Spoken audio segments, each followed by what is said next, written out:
Bonjour et bienvenue dans ce premier épisode de WePod and Local Heroes. Bravo! Bienvenue tout le monde!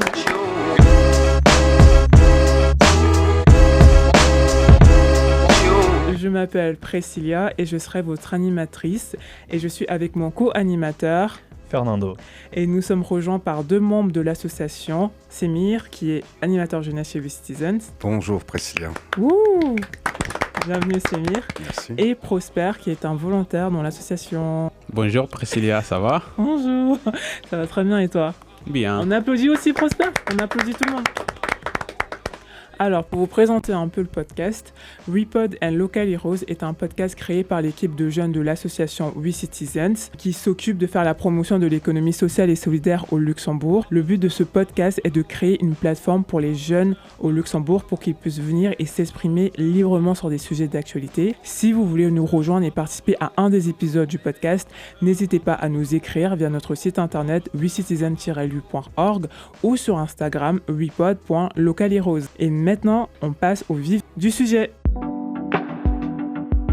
Dans ce premier épisode de WePod and Local Heroes, nous allons parler des raisons qui poussent les jeunes de moins de 30 ans à venir vivre au Luxembourg. Mais quand même, on doit quand même se poser des questions essentielles. Qui sont ces jeunes qui décident de venir vivre au Luxembourg et qu'est-ce qui les pousse à venir vivre au Luxembourg? Je donne la parole à mes trois experts ici présents. Donc voilà, Fernando. C'est Semir. Je vais peut-être prendre la parole. Ok, d'accord. Merci Priscilla. Fernando me fait un nom de la tête. D'accord. Alors, pour répondre à ta question Priscilla, qu'est-ce qui pousse les jeunes à venir à Luxembourg? Je pense que dans un premier temps, Luxembourg est un pays multiculturel, multilinguisme. Nous avons les institutions, beaucoup de banques. Et je pense que déjà, avant tout, il y a beaucoup d'enfants d'expatriés qui viennent au Grand-Duché. Donc forcément, ces jeunes-là n'ont pas demandé de venir habiter à Luxembourg, mais de facto, ils y sont un peu contraints à cause de la profession de leurs parents, d'où les écoles internationales, les écoles françaises, les écoles anglaises. Et c'est ce qui fait un peu tout ce melting pot à Luxembourg et qui est super agréable à vivre. Voilà. T'as des exemples à nous donner? Des exemples, oui, j'ai des collègues, des anciens collègues du système financier qui étaient à Singapour et qui, pour des raisons diverses, a dû être transférés à Luxembourg. Donc forcément, ces enfants ont dû suivre et ils se sont inscrits au lycée Vauban, une autre à l'école Sainte-Sophie, donc qui parle en anglais, je pense, qui est en langue anglaise. Donc voilà. Et Prosper, tu veux rajouter ton avis? Je suis d'accord avec Semir. Il y a aussi il y a des enfants qui suivent leurs parents. Par exemple, dans mon cas, mes parents ils sont venus ici. Du coup, j'avais pas vraiment un mot à dire. Je suis venu avec eux. Et aussi après, t'as la chance que les enfants ils ont aussi l'opportunité de prendre plusieurs langues et l'éducation elle est bonne et les parents seront normalement bien payés et tout ça. Du coup, je pense que si les enfants ils viennent ici au Luxembourg, c'est une opportunité d'avoir la chance de vivre ici au Luxembourg en fait. Ouais.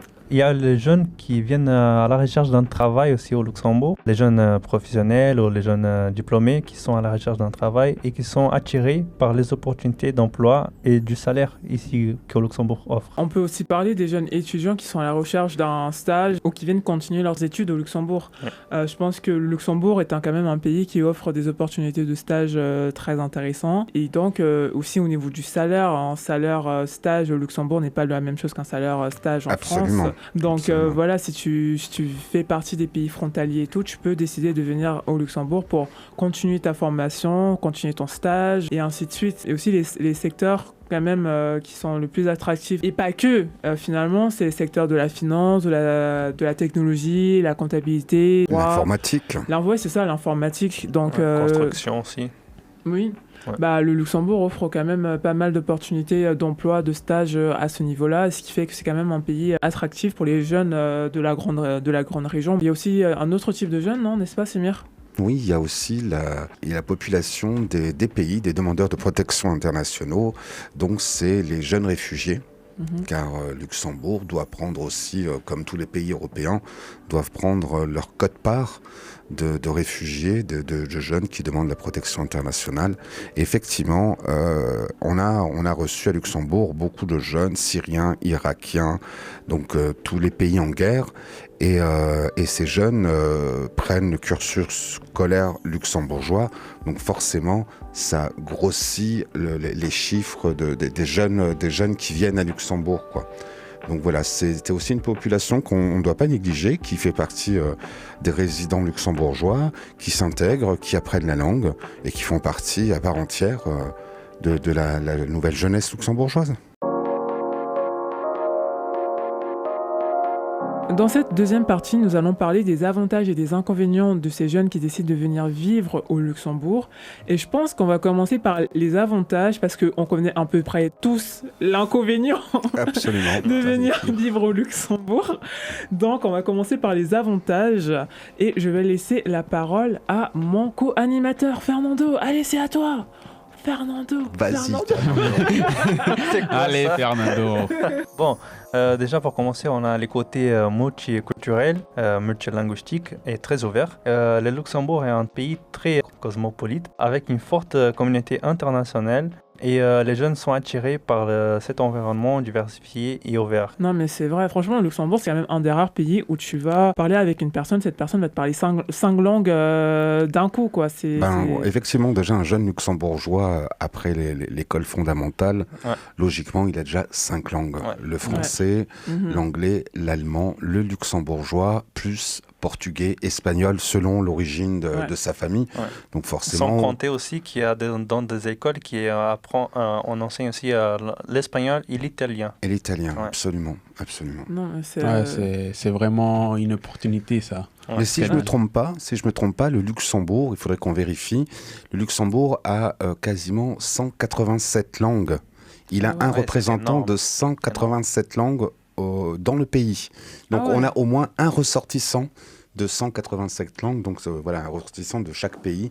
C'est quand même, pour un petit pays comme le Luxembourg, je trouve que c'est énorme. Un pays de 600 000 habitants, c'est vraiment énorme. 680 000. 680 000. T'en as oublié 80 000. Il est précis en tout cas, il est précis, Sémir. Non, mais vraiment, franchement, je pense que c'est ça qui fait vraiment la beauté, en fait. C'est une des choses qui fait la beauté de ce pays. C'est que vraiment, il y a tellement de langues, tellement de personnes, tellement de cultures, que vraiment, tu en apprends finalement tous les jours. Tu rencontres différents types de profils. Je pense que tu peux pas aller dans un emploi et pas tomber que sur le même profil. Ouais. Je pense que tu vas tomber que sur des profils différents et ça fait vraiment la beauté du pays, quoi. Un melting pot. Exactement, un melting pot. Même tu parles une seule langue, après tu peux aller n'importe où, tu vas sûrement te trouver avec quelqu'un qui parle la même langue que toi. Exactement. Et c'est plus facile à te débrouiller, à te trouver, en fait. Ouais. Exactement. Je vais peut-être continuer après Fernando concernant les avantages. Ok. Alors les avantages, il ne faut pas qu'on oublie, Luxembourg a quand même toutes les institutions européennes. Le Parlement européen, la Commission, le Conseil de l'Europe, la Banque d'investissement européenne, donc la BEI, la Cour des comptes, la Cour de justice européenne, qui est donc la plus grande juridiction après les cours de cassation en France, en Belgique ou en Allemagne. Donc forcément, ça attire des jeunes qui veulent commencer leur carrière dans les communautés européennes en tant que fonctionnaires ou contractuels. Et c'est sûr que ça, c'est un avantage concernant le salaire, les conditions de travail. Donc, et il ne faut pas oublier, et chose que les gens ne savent pas souvent, c'est qu'il y a plein de métiers, différents métiers. Tu peux être archiviste, tu peux être historien, faire l'histoire de la communauté européenne. Donc il y a énormément de jobs offerts et c'est sûr que si tu passes le concours d'entrée et que tu l'as, donc tu commences ta carrière en tant que fonctionnaire européen ou même en tant que contractuel pour la Commission européenne et forcément c'est un avantage parce que tu travailles avec toutes les nationalités européennes et financièrement c'est plutôt confortable. On va pas négliger le côté financier, ne soyons pas... Ça c'est important. Non mais c'est une des raisons quand même où les gens se tournent vers le Luxembourg, c'est le côté... financier. C'est le côté financier, ouais. Il y a aussi cet autre petit avantage, et Prosper va nous en dire plus. Pour dire que le Luxembourg s'est situé vraiment au cœur de l'Europe et que ça permet à faciliter à des autres pays européens comme la France, la Belgique et l'Allemagne. Et aussi, n'oubliez pas le petit truc, notre fierté, moi je dirais, c'est le transport qui est gratuit. Ça veut dire que tu peux prendre les trains, les bus, et tu as aussi les trams maintenant qui est gratuit et que tu peux on va dire, en un jour, tu peux quasiment visiter vraiment les pays. Ouais. Ça, c'est Du nord aussi. c'est vraiment Et de l'ouest en ouest, Ouais, de l'est en De ouest. l'Est en ouest. N'oublions pas quand même qu'on est les premiers en Europe. Ouais. On Et est le ça, c'est- premier pays C'est en Europe, européen ouais. à offrir la gratuité bus et ouais. tram les trams. à l'intérieur de tout le pays. Et je pense que c'est quelque chose de formidable. Ouais. Parce que bon, Ouais. un ticket, si vous vous souvenez, c'était 2,50 €, Mhm. valable 2 heures, comme dans toutes les autres grandes capitales européennes. Et quand tu dois aller travailler, que tu dois faire différents allers-retours, même pour les personnes âgées ou les personnes à faible revenu, Ouais. c'est quand même, je trouve, quelque chose de formidable d'avoir eu la gratuité des transports. C'est bien de l'avoir soulevé, Prosper. C'est très bien. Moi, cette année, j'ai eu 2 personnes de France que j'ai connues quand j'ai fait mes études à Paris qui sont venues me rendre visite. Eux, ils sont pas habitués au transport gratuit et Oui. ils arrêtaient pas de me dire, j'ai l'impression que quand je prends les transports, je suis dans l'illégalité. Égalité. Oui, j'ai Ouais. des Ça me fait amis des qui- rires à chaque fois parce que Absolument. ils sont en mode, la première chose qu'ils me demandent quand ils viennent, c'est où que je paye pour Ouais. mon transport et tout. Je dis, mais c'est gratuit. Et moi, j'ouvre les yeux, je suis en mode, mais c'est gratuit, C'est t'as besoin de... gratuit. En Genre- fait, ça pour toi, on dirait genre c'est normal, tu vois. Oui, et alors c'est pour ça. eux, c'est pas normal. pas Par normal, exemple, c'est vrai. moi je suis parti au Portugal pour rentrer dans le bus. Moi, j'arrivais, j'ai rentré normal. Après, on m'a regardé qu'il faut payer. J'ai peut-être une petite anecdote à vous raconter. J'ai un ami de Barcelone qui vient me rendre visite. Donc à Barcelone, tout est payant, hein, comme Paris, comme toutes les autres capitales. Et nous étions dans le train. Le train, on descendait donc Luxembourg vers Rodange. Et à un moment, il voit le contrôleur qui fait son tour normalement. Bon, nous, on paye pas. Et il a commencé à entrer en panique dans le train. Il m'a dit, mais Semir, on n'a pas pris de ticket. Et je lui avais déjà dit que c'était gratuit en montant. Il m'a quand même fait une crise de panique. Je lui ai dit, mais rassure-toi, il va pas t'arrêter. Est-ce que tu le vois verbaliser? Et c'est vrai, une fois qu'il a vu le contrôleur passer, Ouais. ça l'a rassuré. Il m'a dit, mais effectivement, c'est vraiment... Parce qu'il y a des gens qui n'y croient pas. Ils Ouais. pensent que c'est C'est un fake, que c'est pas vrai. C'est Je vrai. dis, tu verras, personne ne te mettra une amende. Ouais. Ou quelqu'un qui se lève dans le bus, c'est pas un contrôleur, il va pas te verbaliser. Donc, quand je te dis que tous les transports en commun sont gratuits, mais c'est vrai que l'effet de la crise de panique qui m'a fait, c'était assez rigolo, Ouais. parce qu'il pensait pas que c'était vrai, quoi. Et aussi, en dernier point, concernant les avantages de venir vivre au Luxembourg, c'est les innovations et les startups. Le gouvernement luxembourgeois encourage l'innovation et le développement des startups, ce qui attire les jeunes entrepreneurs qui sont intéressés par développer de nouvelles technologies. C'est vrai. Et comme je vous l'ai dit dernièrement, il y a un incubateur de start-up qui se trouve Ouais, pas très ça, je loin, savais pas. pas très loin ici à la gare, juste à côté de la gare. Effectivement, ce sont des bureaux où tous les jeunes qui ont décidé de créer une start-up, ils ont des locaux, des moyens matériels afin de mettre en place leur start-up. Et ça, je trouve que le Luxembourg investit énormément sur cette innovation, sur les nouvelles technologies et surtout encourager les jeunes à faire de l'entrepreneuriat.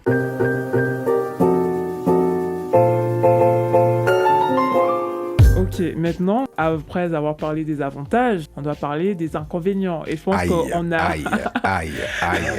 La conversation s'alourdit. Là, la conversation va devenir un peu plus sérieuse. Et je pense qu'on a quand même tous ici présents, le même inconvénient dans la tête. Sommes-nous prêts à dévoiler ce fameux inconvénient Ah oui.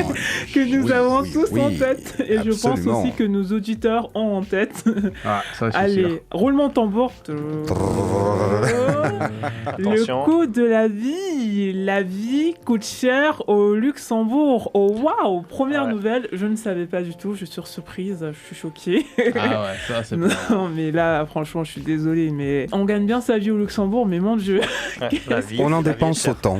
On en dépense autant. c'est ça. Après, ce qui est un peu dommageable et ce qu'on rencontre actuellement, c'est pas la précarité. Si, il y a quand même pas mal de gens qui sont dans la précarité, la middle class notamment, et les classes, les petites classes moyennes. Le logement est très cher. Très, Le logement très est très Très, cher. très cher. Ça, je suis. Quand- C'est un Complètement coût. d'accord. Quand, est-ce- quand tu es jeune et que tu vis au Luxembourg, soit comme tu vis chez tes parents, soit tes parents sont au Luxembourg et tu vis chez eux, soit tu es en colocation, ou soit alors tu as trouvé, tu Une gagnes perle. 8 000 € par mois, tu as la vie de luxe. Quoi, Bien parce sûr. Soit que- tu vas habiter dans les frontières. soit comme tu, moi. Et soit voilà. tu vas Ah, c'est habiter une dans... solution. en Et France. c'est l'anecdote que je vous avais racontée d'une collègue luxembourgeoise qui travaillait avec moi. Et malheureusement, malgré qu'elle soit employée d'État, la banque ne lui prêtait pas assez pour acheter un appartement ici sur Luxembourgville. Et malheureusement, et c'est ce que je trouve regrettable, c'est que ce soit luxembourgeois, français, belges, donc tous les ressortissants résidant au Luxembourg, sont obligés de quitter le pays et aller aux frontières. Ouais. Donc je pense qu'il y a quand même un gros problème qu'on devrait se poser. Il y a quand même le coût du logement, c'est exorbitant. C'est Donc énorme. vivre pour avoir juste un toit sur la tête, non. Tu dois tenir ton budget assez serré si à la fin du mois tu veux t'en sortir et si tu veux te faire des petits plaisirs, t'acheter, faire des boutiques, t'acheter un petit truc, voilà. Et c'est ça qui est regrettable, même tout ce qui est alimentaire. On peut faire la comparaison avec nos amis belges, français et allemands. Il y a beaucoup de luxembourgeois ou beaucoup de résidents qui vont à Perle parce que la TVA n'est pas la même et tu vas faire tes courses en Allemagne parce que les vêtements, les courses alimentaires sont moins chères. Idem pour la France, idem pour la Belgique. Donc effectivement, on peut pas tout avoir, les bons salaires. On ne peut pas toujours tout obtenir, mais c'est vrai que la vie en elle-même coûte cher. Tu as l'impression d'être en Suisse ou à Monaco, quoi.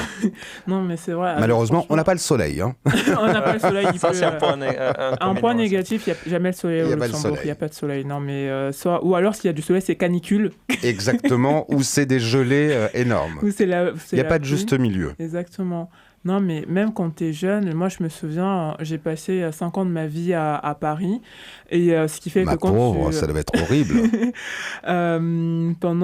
Quand tu vis à Paris, tu n'as pas trop envie de passer ton permis, clairement. C'est une des dernières choses qui te passent par la tête. J'ai toujours dit que rouler à Paris, c'est être kamikaze. Les Parisiens ne savent pas rouler. Et j'ai passé longtemps à râler sur une voiture. Exactement, Prosper. Absolument. Et ce qui fait que quand je suis venue au Luxembourg, passer mon permis était une des premières choses que j'ai voulu faire. Mon Dieu, juste pour passer le code, les larmes coulaient, quoi.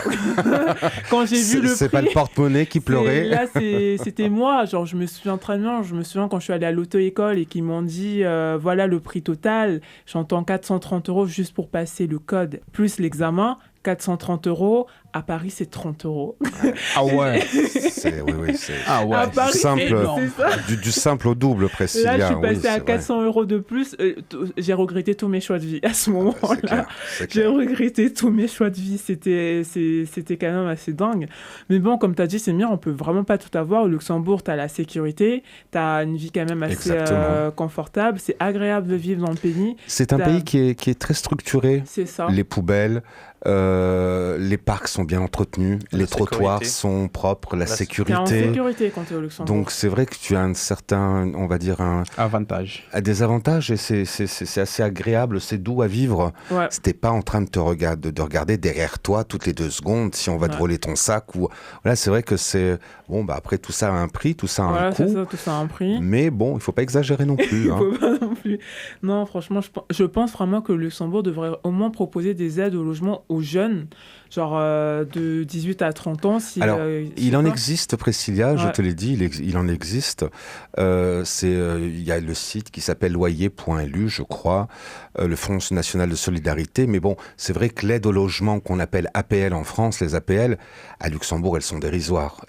Il en existe, hein. Tu peux recevoir une subvention de loyer à hauteur de 250 € par mois selon tes revenus, mais c'est totalement dérisoire. Mais bon, c'est mieux que zéro. Une petite aide de 250 € par mois, c'est mieux que zéro. Ça va pas nous aider à avoir peut-être l'appartement de nos rêves, mais ça contribue à ce qu'on ait quand même un toit sous la tête. Un des désavantages, on va pas se mentir aussi, de vivre au Luxembourg, mis à part le coût de la vie, c'est quand tu es jeune notamment, c'est la vie sociale, la vie culturelle au Luxembourg. Elle se développe. Je suis pas en train de mentir. Elle est vraiment en train de se développer. Il y a des festivals qui avant n'existaient pas. Bien sûr. Il y a de plus en plus d'activités, d'événements. On a quand même des salles de concert comme la Rocale qui acceptent énormément, qui a quand même des stars internationales qui viennent. Il y a il y a une belle programmation. Et pour revenir sur la culture, Priscilla, ils font des cartes, Culture Pass pour 1 €. Donc pour les jeunes qui n'ont pas beaucoup de revenus, c'est quand même pas mal. Aller voir un ballet de danse canadien, aller voir une représentation étrangère qui pourrait te coûter 30 ou 40 € la performance. Tu y vas pour 1 €. Donc, c'est pas négligeable. Il faut pas qu'on l'oublie, ce détail. Petite question, Samir. Oui. Tu as dit de Culture Pass. Oui. Et en fait, c'est accessible à tous les jeunes ou... Bien sûr, c'est accessible. C'est selon ton revenu. C'est selon le revenu financier, ton revenu mensuel. Tu peux faire la demande pour avoir un Culture Pass, donc qui est 1 euro. Et voilà. Et grâce à ça... alors, le Culture Pass en lui-même est gratuit, mais tu payes le ticket, donc la séance, que ce soit un spectacle, n'importe quelle performance, tu payes 1 euro. Quand tu vois que, par exemple, un ballet de danse coûte 45 euros, siège au balcon, des choses comme ça, là, tu payes 1 euro pour aller voir des professionnels danser, chanter, donc tout genre de spectacle. Ok, merci. Je t'en prie. Avec plaisir. Quand moi je parlais des inconvénients de la vie culturelle, c'est que genre j'ai un peu un avis biaisé parce que j'ai vécu pendant 5 ans à Paris, qui est littéralement la capitale de la culture. Genre, bien évidemment. Voilà, c'est vrai que quand tu reviens au Luxembourg, tu trouves un peu le pays un peu mort. Genre, à 23h, il n'y a plus rien. Pas qu'il n'y a plus rien, mais tu dois connaître les endroits spécifiques et tout. Sinon, si tu te promènes et tout, il y a tout qui est fermé et tout.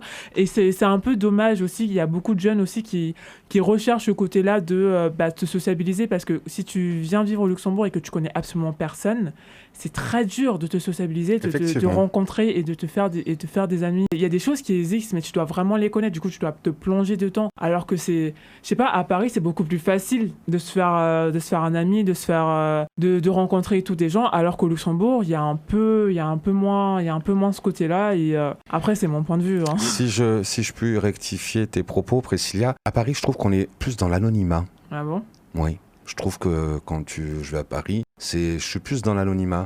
Ici, je fréquente certaines communautés et donc voilà, comparer Luxembourg et Paris. Franchement, c'est pas forcément une unité. Paris, ils sont 6 millions intramuros, on est 680 000 dans tout le pays. Donc après, je suis d'accord sur les différentes communautés que voilà, quand tu reviens de Paris, ça fait bizarre de rentrer à Luxembourg, mais effectivement, Paris, c'est totalement l'anonymat, quoi. Ouais. Tandis qu'ici, c'est, on va dire, pas plus convivial, mais on va dire que c'est plus à taille humaine. D'accord. Je trouve aussi un peu dommage au Luxembourg, comparé à d'autres pays. Par exemple, les magasins, les shoppings, ça ferme assez tôt. Ouais. Assez tôt. Et pour nous, quand après les travail, on veut se promener un peu et aller en faire un peu de shopping, c'est déjà fermé. Tous les magasins sont déjà fermés. C'est vrai que alors ça, c'est le côté plutôt germanique. Il faut savoir qu'en Allemagne, ils ferment les magasins tôt. Par exemple, Düsseldorf, il y a des magasins qui ferment à midi. Donc, par exemple, dans les Champs-Élysées de Düsseldorf, la Königsallee à Düsseldorf, des belles boutiques de marque, à midi, elles ferment. Alors que les gens, ils sont là en train de vouloir faire des achats.